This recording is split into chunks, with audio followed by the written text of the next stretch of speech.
2015 में माननीय अवस्थी अखबार में एक खबर छपी है, मैं पढ़ के सुना देता हूं। Akhilesh Yadav gives not to 2 film cities, और इनमें से एक उन्हीं रवि किशन साहब के लिए अप्रूव की गई थी जो आज बीजेपी के सांसद हैं और जो आज ताली भी बजा रहे हैं इस बात पर कि देखिए योगी जी ने कितना बड़ा काम कर दिया। ये बड़ा काम तो उन्होंने अखिलेश यादव से भी करवा लिया था। मान लीजिए उसका क्या हुआ, ये कोई पूछेगा उनसे?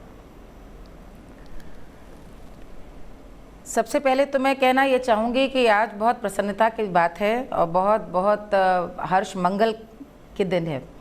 आपने जो प्रश्न पूछा है ये राजनीतिक पूछा है मुझसे। मैं सिर्फ ये कहना चाहूँगी कि आदरणीय योगी आदित्यनाथ जी को बाकी मुख्यमंत्रियों की तरह से आप नहीं देख सकते। उन्होंने यदि घोषणा की है तो उस पर अमल होगा। पहली बात, ये चुनावी घोषणा नहीं है, एक बात। दूसरी बात ये, आपने जिस फिल्म सिटी का घोषणा करी और आपने उसका जिक्र किया कि आप खुद वहीं से बैठ कर भी न्यूज़ पढ़ रहे हैं, तो ये बात सच है कि उत्तर प्रदेश के सामने इस प्रकार की जो घटना जिसका जिक्र आपने किया है, चाहे ये 80 के दशक में बनी हुई फिल्म सिटी हो जिसमें उस जमाने में यश चोपड़ा जी ने भी आकर के प्लॉट लिया था, सुभाष घई जी सबने लिया था, या फिर ये जो आपने भी बताया कि एक घटना आपने पिछले सरकार के समय की बताई, ये उदाहरण, ये नज़ीर भी इस वर्तमान सरकार के सामने हैं और उन्हें पता है कि इस प्रकार की घोषणा में इस प्रकार के प्रश्न होंगे, जिज्ञासाएं आएंगी और शंकाएं भी आएंगी। कभी कभी इस प्रकार की घटनाएं जो हैं वो एक तरह से आपके लिए सहायता करती हैं ये समझने का कि क्या गलतियां हुई जो न की जाएं। मैं आपको ये कहना चाहूंगी, ये दुर्भाग्य है कि अभी तक उत्तर प्रदेश में गंभीरता से इस विकल्प पे क्यों नहीं सोचा गया। हम जब मुंबई फिल्म इंडस्ट्री की बात करते हैं, आजादी के पहले लाहौर और मुंबई 2 जगह फिल्मों का निर्माण होता था। आप पुराने वहां के स्टूडियोज यदि देखें, फिल्मिस्तान शशिधर मुखर्जी जी ने बनाया, देविका रानी जी जिनके संग अशोक कुमार जी थे। आप महबूब स्टूडियो देखें तो महबूब खान जी ने बनाया। सबने बाहर से आकर के बनाया और फिर वो एक आज़ादी के बाद लाहौर चला गया तो मुंबई वो ऐसी जगह हो गई जहाँ पे सारा बेशुमार टैलेंट, लिखने वाला, शायर, किताब, यहाँ से लिखने वाले कौन कौन जाते थे और कहाँ कहाँ से जाते थे। पूरे हिंदुस्तान में पंजाब से भी गए, उत्तर प्रदेश से भी गए। शकील साहब, आप कितने जितने भी मजहर सुल्तानपुरी साहब, आप जितने लिरिसिस्ट आप देखें, आप म्यूजिक डायरेक्टर्स देखें, सब गए कहाँ से, धुनें कहाँ की बनती थी और कहानियाँ कहाँ की बनती थी और इन पिक्चरों का सबसे बड़ा मार्केट भी कहाँ का था। इस बात को जानते हुए भी शायद कभी किसी ने इसलिए नहीं सोचा क्योंकि मुंबई का दूसरा विकल्प किसी को लगता नहीं था।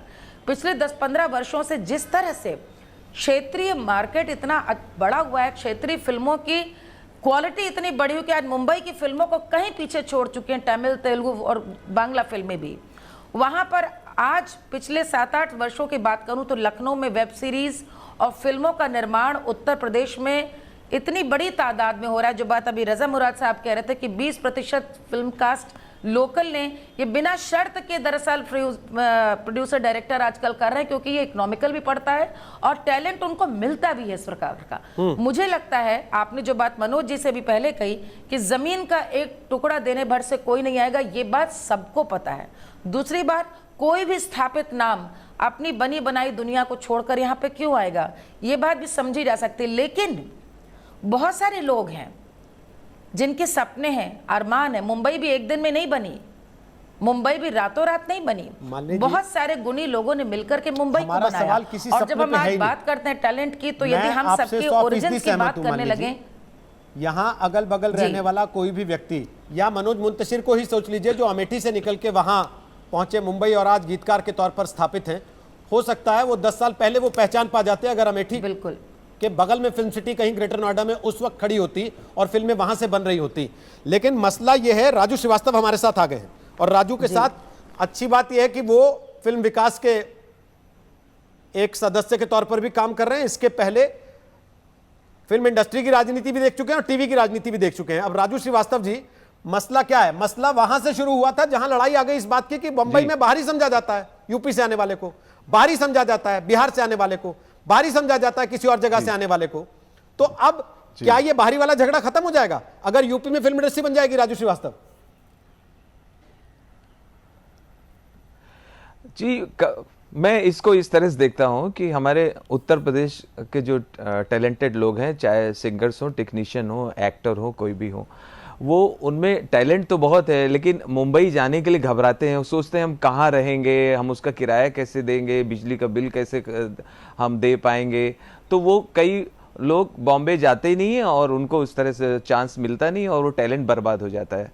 तो मुझे लगता है कि मुंबई के पास एक फिल्म सिटी है अपनी खुद की, हैदराबाद में फिल्म सिटी है, उत्तर प्रदेश जो इन सबसे बड़ा प्रदेश है उसके पास एक भी फिल्म सिटी नहीं है। तो मुझे लगता है कि फिल्म सिटी बन जाए, ये सब सारे कलाकार अपने ही घर में रह के अपने घर के आसपास उतना ट्रेवल करके वहाँ जा पाएंगे, शूटिंग कर पाएंगे और इस तरह से शुरुआत कर पाएंगे।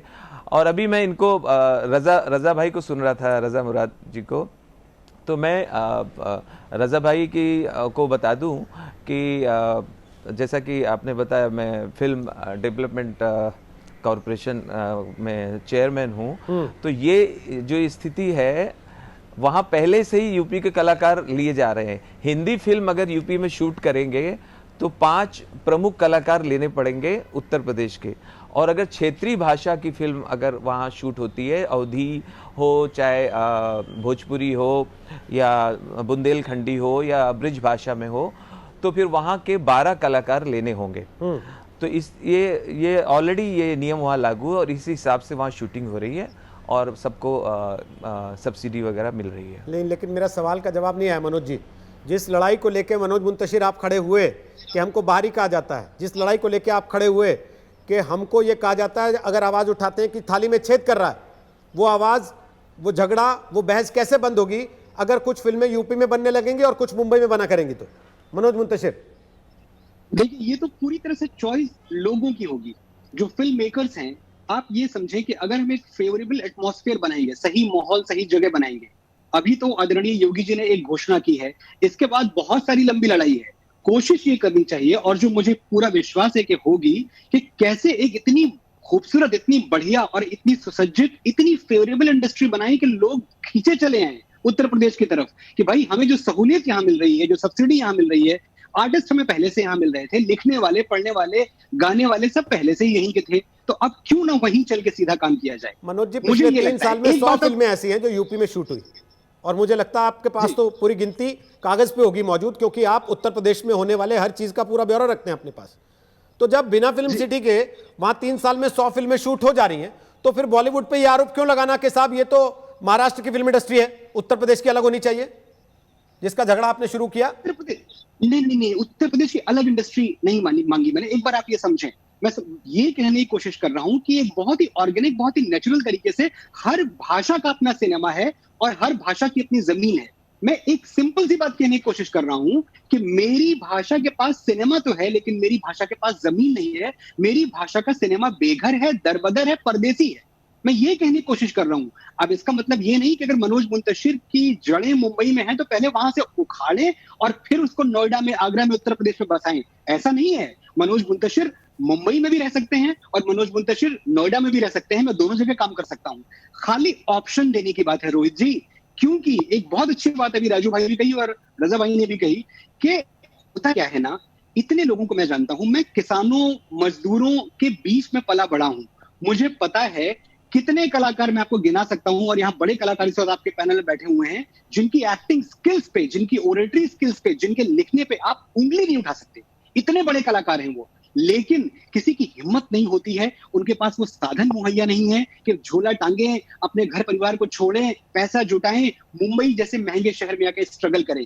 ये एक अपॉर्चुनिटी मिल रही है, ये एक मौका मिल रहा है। एक शेर मुझे याद आ रहा है कि मैंने ये सोच के बोए नहीं ख्वाबों के दरख्त, मैंने ये सोच के बोए नहीं ख्वाबों के दरख्त, कौन जंगल में लगे पेड़ को पानी देगा। तो कितने सपने बॉलीवुड में आने के इसलिए टूट जाते हैं कि लोग घबरा जाते हैं कि मुंबई में हमारा कौन है, मुंबई में हमें कौन खड़ा करेगा। आज जब उनकी इंडस्ट्री खड़ी होगी तो उनको ये बात पता है कि ये तो हमारी धरती है, हमारी जमीन है, यहां तो जाके हम हक से मांग सकते हैं कि हमें काम दो।